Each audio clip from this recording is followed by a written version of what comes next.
আজকের শর্টকাট সিরিজে আমরা মূলত দেখব যে কিভাবে পার্সেন্টেজ দেওয়া থাকলে আমরা ইজিলি পিপিএম এ নিতে পারবো। তা আজকে আমরা আলোচনা করব। তো পার্সেন্টেজ থেকে পিপিএম এ নেওয়ার যে শর্টকাটটা আজকে আমরা দেখব। তো সর্বপ্রথম আমাদের একটু পিপিএম সম্পর্কে তোমাদের একটু আইডিয়া দিয়ে আসি যে পিপিএম বের করার ফর্মুলাটা কি ছিল বা কিভাবে বের করতাম। সো পিপিএম মানে হচ্ছে পার্টস পার মিলিয়ন। পিপিএম মানে হচ্ছে পার্টস পার মিলিয়ন। সো আমরা পিপিএম বের করতাম মূলত এভাবে। পিপিএম পিপিএম বের করতাম যে এস এম ইন্টু 10 কিউব। আসলে আমাদের পিপিএম বের করার শর্টকাট সূত্রটা এখানেও শর্টকাট 10 কিউব। যেখানে এস আমাদের দেওয়া থাকতো একটা ঘনমাত্রা দেওয়া থাকতো এস এস আমাদের একটা ঘনমাত্রা দেওয়া থাকতো আর এম তো আমরা জানতামই, জাস্ট বসে বের করতাম। এখন এখন আমরা যেটা দেখবো সেটা হচ্ছে কিভাবে পার্সেন্টেজ থেকে বিপিএম এ নিতে হয়। কিভাবে পার্সেন্টেজ কে কিভাবে পিপিএম এ নিতে হয়। Percentage to PPM to PPM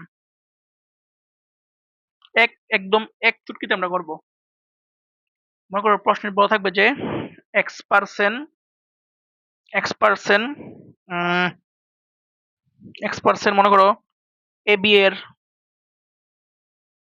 ঘনমাত্রা পিপিএম এ ঘনমাত্রা পিপিএম এ এ বি যে কোনো কম্পাউন্ড বলতে পারো বা যে কোনো মৌল, যে কোনো অণু আর কি, যেটাই হোক। এ বি হতে পারে অ্যাসিড, হতে পারে ক্ষার, যাই বলো। So x percent A B এর ঘনমাত্রা পিপিএম এ। এক্ষেত্রে পিপিএম বের করার ফর্মুলাটা ডাইরেক্ট লিখবা যে পিপিএম ইজ ইকুয়াল টু, এখানে বসাবা 10⁴। কি বসাবা? 10⁴ ইন্টু করবা, ইন্টু করে এই এক্সটা বসাই দিবা শুধু। এখানে 5% হলে 5 বসাবা, এখানে 6 হলে 6 বসাবা, জাস্ট এক্সটা বসাবা যে এক্স। এটা হচ্ছে ফর্মুলাটা, পিপিএম বের করার ফর্মুলাটা।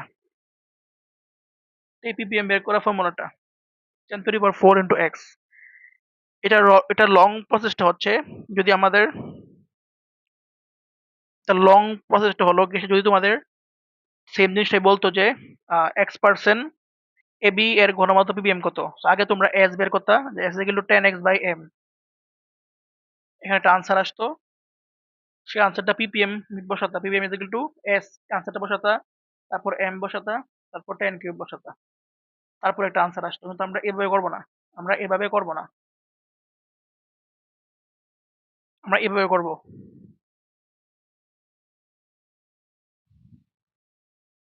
আমরা এভাবে করব PPM is equal to S M 10 cube, PPM is equal to sorry PPM is equal to 10⁴ into x, PPM is equal to 10⁴ into x, PPM is equal to 10⁴ into x. তাহলে প্রশ্ন দেখি আমরা।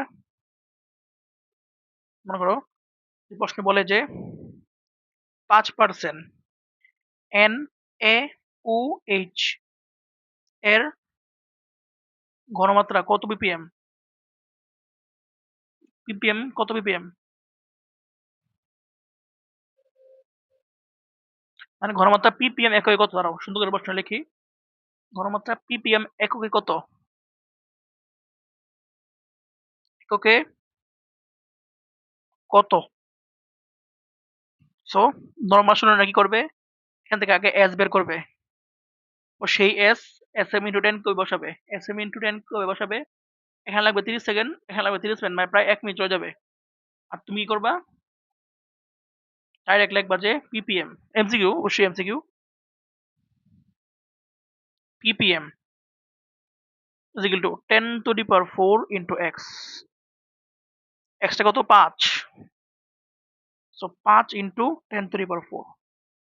আমাদের আনসার কিন্তু এসে পড়েছে, এটা আমাদের আনসার। বা তুমি যদি এভাবে লিখতে চাও 1 2 3 4 4। এখন তুমি এটা লং প্রসেস করে দেখো, আনসার এটাই আসবে। লং প্রসেস করে দেখো, আনসার এটা। সো আজকে আমরা আমাদের এই শর্টকাট সিরিজ আজকে আমরা পার্সেন্টেজ থেকে কিভাবে পিপিএম এ নিতে হয়, পার্সেন্টেজ থেকে কিভাবে পিপিএম এ নিতে হয় তা আজকে আমরা জানলাম। সো এরকম শর্টকাট আরো জানতে চাইলে অবশ্যই আমার পেজটাকে একটা ফলো করে রাখবা, আর যারা ইউটিউব থেকে দেখছো তারা একটা সাবস্ক্রাইব করে রাখবা। সবাইকে আসসালামু আলাইকুম।